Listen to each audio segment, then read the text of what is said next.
Hello friends, ఎలా ఉన్నారు? నేను బాగున్నాను. మీరందరూ బాగుండాలని కోరుకుంటున్నాను. ఇప్పుడు కథలోకి వెళ్ళిపోదామా? మరి రంగారావు గారి దగ్గర నుండి వచ్చిన ఉత్తరం చదువుకుని, రంగా, ఏం చేసినా నీ ఇంటి శ్రేయస్సు కోరే చేస్తున్నాం. రజనీ అయినా అలా ఎందుకు చేసింది? నీ వంశం నిర్వంశం కాకూడదని. నువ్వు ఎప్పుడూ సుఖంగా ఉండాలిరా, అదే నేను కోరుకునేది అనుకున్నారాయన. ఏమిటి నాన్న కళ్ళు మూసుకుని ఆలోచిస్తున్నావు? అడిగింది రజని తండ్రి భోజనానికి పిలవటానికి వచ్చి. మౌనంగా ఉత్తరం ఇచ్చి అక్కడి నుండి లేచిపోయారు ఆయన. రజని ఉత్తరం పూర్తిగా చదివింది. రాజా మళ్ళీ పెళ్లి చేసుకున్నాడంటే హృదయం జీవమంది. అయినా తను అలా జరగాలనే కదా ఇదంతా చేసింది అనుకుని సమాధానపడింది. రజనీ వచ్చి నెల కావస్తుంది. ఈ నెల రోజులు గడవటమే ఆమెకు చాలా కష్టంగా ఉంది. రోజు ఒక యుగంలా ఉంది. ఇప్పుడే ఇలా ఉంటే ఇక జీవితమంతా ఎలా ఉండగలదు తను? రాజాను చూడకుండా తను బ్రతకలేదేమో. బ్రతికి మాత్రం చేసేదేముంది? తన తండ్రి నిజంగా చాలా గొప్పవాడు. అటువంటి ఆయన్ను కూడా తను బాధ పెడుతోంది. ఇప్పటికే ఆయన బయటపడడం లేదు, కానీ చాలా బాధపడుతున్నాడు. తను ఏమైనా అయితే ఆయన కూడా జీవించడు. ఇప్పుడు తన మీద రాజా కానీ అత్తమామలు కానీ కనీసపు సానుభూతి కూడా చూపరు. వారి దృష్టిలో తను పతిత, పాడైపోయిన మనిషి. వారు ఏమనుకున్నా తన కావాలని చేసుకున్నదే. పల్లెటూరులో జనం కూడా ఊరికే ఉండనివ్వటం లేదు. ఏవేవో మాటలు అంటూనే ఉన్నారు. సూటిపోటు మాటలతో బాధించటం వారికి సరదాలా ఉంది. ఆ మాటలకి భయపడి అసలు బయటకు రావటమే మానుకుంది రజని. సంగతంతే వివరంగా తెలుసుకున్న సీతమ్మ గారు మాత్రం కడుపులో పెట్టుకుంది. ఎవరికి ఒక్క మాటైనా అనటానికి అవకాశం ఇవ్వటం లేదు. సీతమ్మకు జడిసి ఎవరూ ఏమో అనటానికి సాహసించలేకపోతున్నారు. కృష్ణ జాడే తెలియలేదు రజనీకి. అప్పుడు అటు నుండి అటే వెళ్ళిపోయాడు. ఏమైపోయాడో, తన గురించి ఏమనుకున్నాడు? కృష్ణ తనని అర్థం చేసుకునే ఉంటాడు. తన మనస్తత్వం కృష్ణకు బాగా తెలుసు అనుకుంది రజని. ఇలా భారంగా రోజులు గడిచిపోతున్నాయి. ఒకరోజు రజనీకి ఉత్తరం వచ్చింది. తనకి ఉత్తరం ఎవరు రాస్తారా అనుకుంది. తను ఊహించని విధంగా, ఎదురు చూడని విధంగా ఉత్తరం రావటం ఆశ్చర్యపరిచింది రజనీని. ఎవరు రాసి ఉంటారా అని పరీక్షగా చూసింది. రాజశేఖర ఉత్తరం రాయాలని కోరుకుంటోంది రజనీ తన అంతరంగంలో. ఆ ఉత్తరం 1 పేజీ 2 పేజీల ఉత్తరం కాదు, చాలా పెద్ద ఉత్తరంలా ఉంది. అడ్రస్ తప్ప మరో అక్షరం కూడా లేదు. ఎవరు రాశారో తెలుసుకోవటానికి ఆతృతతో ఉత్తరం విప్పింది. ఆ ఉత్తరం రాసింది సుధా. తన అంచనా తప్పు అయినందుకు బాధపడలేదు. ఇన్నాళ్ళకి తనకి ఉత్తరం రాసింది. ఇప్పుడు ఎక్కడ ఉందో, ఎలా ఉందో? ఆ ఉత్తరంలోనైనా దాని జాడ జవాబు ఏమైనా తెలిస్తే బాగుండును. కొన్నాళ్ళైనా దాని దగ్గర గడపవచ్చు అనుకుంటూ ఉత్తరం విప్పింది. ఇంత పెద్ద ఉత్తరం రాసిందేమిటా అనుకుంది. అవును, ఇన్నాళ్ళు తనకి ఉత్తరాలు రాయినందుకు అన్ని విషయాలు వివరంగా రాసి ఉంటుంది అనుకుని ఉత్తరం చదవసాగింది. ఆ ఉత్తరం చదవటం మొదలు పెట్టగానే డిటెక్టివ్ నవల చదువుతున్నట్లు ఆతృత నిండిపోయి చకచకా చదవసాగింది.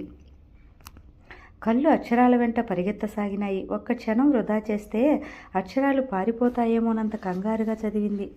ఉత్తరం పూర్తిగా చదివిన రజనీలో ఏ భావాలు చోటు చేసుకున్నాయో చెప్పటం కష్టం. జీవితాలు ఎలా ఎందుకు మార్పు చెందుతున్నాయో అనుకుంది. ఇప్పుడు తను ఏం చేయాలి అని ఆలోచనలో పడింది. చాలాసేపు ఆలోచించి మళ్ళా ఉత్తరం చదవసాగింది. అందులో, డియర్ రజనీ, చాలా రోజులకు నీకు ఉత్తరం రాస్తున్నాను. ఈ ఉత్తరం ఎలాగైనా అందాలని ఆశిస్తున్నాను. కనీసం మీ నాన్న అయినా నీకు అందిస్తానని నమ్ముతున్నాను. రజనీ, ఇప్పుడు నా జీవితంలో చాలా ముఖ్యమైన మార్పు జరగబోతుంది.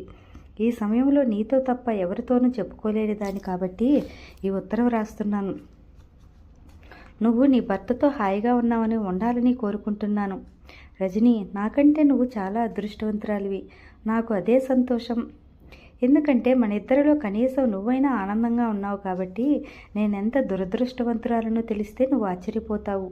ఇప్పటికే కొన్ని విషయాలు నీకు తెలిసి ఉండవచ్చు. రజనీ, మనం విడిపోయి ఇప్పటికీ 3-4 సంవత్సరాలే అయినా ఎన్నో సంవత్సరాలైనట్లుంది. కానీ ఈ 3-4 సంవత్సరాలే నా జీవితంలో ఎన్నో మార్పులు తీసుకొచ్చాయి. అన్నీ వివరంగా రాస్తాను. చదువు కోసం మన ఇద్దరం విడిపోయిన తర్వాత నేను ప్రేమలో పడటం నీకు తెలుసు. అదే సమయంలో నువ్వు ప్రేమలో పడటం, నీ ప్రేమ ఫలించి నీకు పెళ్లి నిశ్చయమవటం, ఆ పెళ్లికి నేను నా కాబోయే శ్రీవారితో వస్తానని నీకు రాయటం జరిగింది. రజనీ, అప్పటి నుండే ప్రారంభమైంది విధిలీల. నేను ప్రేమించిన అతను రైలు ప్రమాదంలో చిక్కుకోవటం, నీ పెళ్ళికి రావలసిన దాన్ని ప్రమాద స్థానానికి వెళ్ళటం జరిగింది. అంతవరకు ఈ విషయాలు నీకు తెలుసు. అక్కడి నుండి జరిగిన సంఘటనలే నన్ను, నా జీవితాన్ని నాశనం చేశాయి. ప్రమాద స్థానానికి వెళ్ళిన నాకు అతని జాడ తెలియలేదు. అతని సామాను మాత్రం దొరికింది. దానివల్ల అతను చనిపోయి ఉంటాడని అనుకున్నారంతా. అప్పుడే చచ్చిపోవాలనిపించింది. కానీ మా వాళ్ళ కోసం గుండె రాయి చేసుకుని ఇంటికి వచ్చాను. కానీ రజనీ, ఎవరి కోసం నేను చావకుండా బ్రతుకుతున్నానో ఆ ఫలితం కూడా దక్కలేదు. పెళ్ళై కొన్నాళ్ళైనా కాకముందే రైలు ప్రమాదంలో భర్త చనిపోయిన నాకు నెల తిరగకుండా మా అమ్మ, నాన్న, తమ్ముడు 3 రోజులు తేడాతో కలరా తగిలి చనిపోయారు. అప్పుడు ఈ విశాల ప్రపంచంలో ఏకాకిగా మిగిలిపోయాను. తాగుబోతనుకున్న మా మామయ్యే నాకు తోడు నీడయ్యాడు. నా చావు ప్రయత్నాలన్నీ వమ్ము చేసి నన్ను కంటికి రెప్పలా చూసుకున్నాడు. చనిపోబోయే ముందు మా అమ్మ మా మామయ్యను పెళ్లి చేసుకోమని నన్ను మామయ్యను ఒప్పించి మరీ చనిపోయింది. చూసావా రజనీ, ఎటు తిరిగి నా జీవితం ఎలా మారిందో. కానీ రజనీ, తాగుబోతైనా మా మామయ్య చాలా మంచివాడు. అంతా అయిపోయిన తర్వాత వారు మూర్ఖత్వంతో ప్రవర్తించారని, పువ్వు లాంటి నన్ను తాగి చెడిపోయినా తను పెళ్లి చేసుకోవడానికి ఇష్టపడక మంచి సంబంధం చూడసాగాడు. అసలు పెళ్లి మానుకోవాలని చాలా కాలం నేనే సంబంధమే ఇష్టపడలేదు. అతనికి నచ్చక కొన్ని, నేను ఇష్టపడక కొన్ని పోయాయి. పల్లెలో ఉన్న మా పొలం అమ్మి ఆ డబ్బు తీసుకొచ్చి నా పేరు మీద బ్యాంకులో వేశాడు మా మామయ్య. ఖాళీగా ఉండలేక నేను ఉద్యోగ ప్రయత్నం చేయసాగాను. మా మామయ్యకు మాత్రం ఇష్టం లేదు. ఇన్నాళ్లకు మా మామయ్య నచ్చిన సంబంధం దొరికింది. అప్పటికే మేము ఆ ఊరు వదిలి ఇంకో ఊరికి చేరుకున్నాం.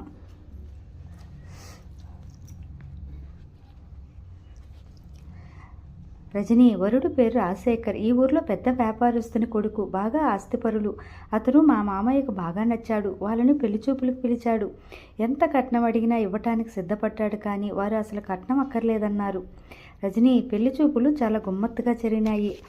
అయితే అందువల్ల సంతోషించదగినది మాత్రం ఏమీ లేదు. ఒకటి మాత్రం మెచ్చుకోవాలి. ఆ పెళ్లి కొడుకు బుద్ధిమంతుడు, నిజాయితీపరుడు అని అర్థమైంది. పెళ్లిచూపుల రోజున అతను నాతో ఏకాంతంగా మాట్లాడాలని అడిగాడు. మామయ్యకి ఇష్టం లేకపోయినా అతను మంచితనం గమనించటం వల్ల సరేనన్నాడు. గదిలో మేమిద్దరం ఒంటరిగా మిగిలాం. అతను చెప్పినదేమిటో తెలుసా? తనకి ఇదివరకే పెళ్ళయిందని, అదే ఆ అమ్మాయిని ప్రేమించి పెళ్లి చేసుకున్నాడని. నేను మాటలు రాని మొగదాన్ని అయ్యాను. కానీ అతను అంతా వివరంగా చెప్తుంటే నాకు కూడా బాధ కలిగింది. ఆ అమ్మాయి అతనికి తీరని ద్రోహం చేసిందంట. ఏ భార్య ఏ భర్తకు చేయని ఘోరం చేసిందంట. అందుకే ఆమెను వదులుకున్నానని చెప్పాడు. ఆమె పేరు కూడా తలుచుకోవటానికి చాలా అసహ్యపడ్డాడు.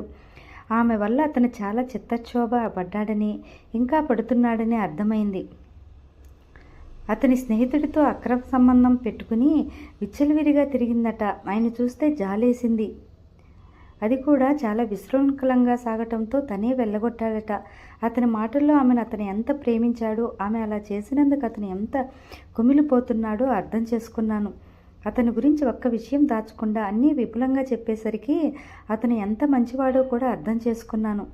అతను అంత విపులంగా చెప్పేసరికి నేను నా గతం చెప్పకుండా ఉండలేకపోయాను రజనీ. ఆ విషయాలు బయటపడనివ్వద్దని మామయ్య చెప్పినా అతను మోసం చేయాలనిపించలేదు. అందుకే నేను ఒకరిని ప్రేమించి పెళ్లి చేసుకున్నానని, రైలు ప్రమాదంలో పోవటం అంతా చెప్పేశాను. దానితో అతనికి నా పట్ల ఇంకా గౌరవం పెరిగింది. అది తనకి అభ్యంతరం కాదని, పెళ్లికి తాను ఇష్టపడుతున్నానని, నేను కూడా ఒప్పుకుంటే సంతోషిస్తానన్నాడు. నాకు కూడా ఒప్పుకోవటానికి కారణం కనపడలేదు. సరేనన్నాను. పెళ్ళి ఏ ఆర్భాటాలు లేకుండా, ఎక్కువ మందిని ఆహ్వానించకుండా గుడిలో అతి సాధారణంగా అన్నాడు. నేను కూడా కోరుకుండేది అదే కావటంతో సరేనన్నాను. కాబట్టి రజనీ, నా పెళ్ళి ఇలా జరుగుతుంది. ఈ పెళ్ళికి ఇంచుమించు ఆహ్వానితులు ఎవరూ ఉండరు. ఆర్భాటం అసలు ఉండదు. రజనీ, నాకు నువ్వు తప్ప ఎవరున్నారు?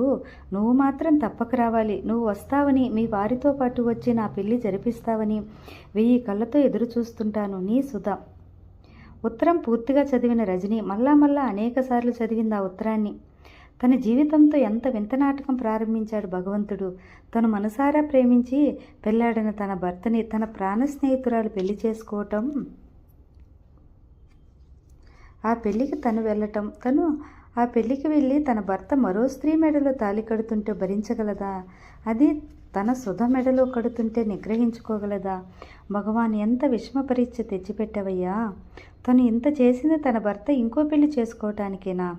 ఆ పెళ్లి మరో అమ్మాయితోనైతేనేం, తన సుధతో అయితేనేం, ఏమైనా సరే తను ఆ పెళ్లికి వెళ్తుంది. తను దగ్గరుండి ఆ పెళ్లి జరిపిస్తుంది. మనసారా వారిద్దరినీ అభినందిస్తుంది. అవును, తనే పెళ్లి జరిపిస్తుంది అనుకుంది రజని. రజని, త్వరగా భోజనం వడ్డించమ్మా, వెంటనే వెళ్ళిపోవాలి అంటూ వచ్చారాయన. రజని తండ్రి చేతికి ఆ ఉత్తరం ఇచ్చింది. రజనీని ప్రశ్నార్థకంగా చూస్తూ ఆ ఉత్తరం చదవసాగారు. పూర్తిగా ఆ ఉత్తరం చదివి కాసేపు